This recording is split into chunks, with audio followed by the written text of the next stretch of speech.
Hi friends, good morning. It's Thursday morning எந்திரிச்சதுமே டீயெல்லாம் போட்டு ரிலாக்ஸாக உட்காந்து குடிச்சிட்டு நேற்று நைட்டு மாவு பசிச்சிருந்தேன், அதுவே இருந்தது. ஸோ அதுவே இன்றைக்கி சமாளிச்சிடலாம் அப்படின்னு சொல்லிட்டு அதாங்க பண்ணியிருந்தேன். தம்பி எவ்வளோ அழகாக சப்பாத்தி போடுறான் பாருங்கள். நான் ஜஸ்ட் அவனுக்கு திருப்பி தான் கொடுத்தேன். அவன் அவ்வளோ அழகாக சூப்பராக பர்ஃபெக்டாக போட்டிருந்தாங்க. அதுக்கப்புறம் இதுவும் அவன் தாங்க செஞ்சுருந்தான். இது அவனுக்கு அவங்க அப்பா சொன்னாங்க, எனக்கு பிரேக்ஃபாஸ்ட்டுக்கு சப்பாத்தி வேணும், அவங்களுக்காக பண்ணியிருக்கேன். அவனே பண்ண சப்பாத்தி இது. எப்படி பொம்மை வரைஞ்சி வச்சுருக்கான் பாருங்கள். நெக்ஸ்ட் டைம் பிரேக்ஃபாஸ்ட்டுக்கு சப்பாத்திலாம் ரெடி பண்ணிவிட்டு டிஃபனுக்கு இன்றைக்கி பூரி தாங்க கேட்டிருந்தாங்க. ஸோ பூரி தான் பண்ணிகிட்டு இருந்தேன். பூரியில் நல்லா புசு புசுன்னு சூப்பராகவே வந்துருந்துச்சு.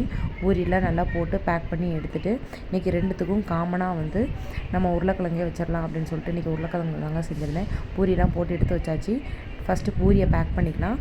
எனக்கும் என் ஹஸ்பண்டுக்கும் பூரி நான் பேக் பண்ணிக்கிறேன். தம்பிக்கு சப்பாத்தி கேட்டால் அவனுக்கும் சப்பாத்தி போட்டு பேக் பண்ணிக்கிட்டேன்.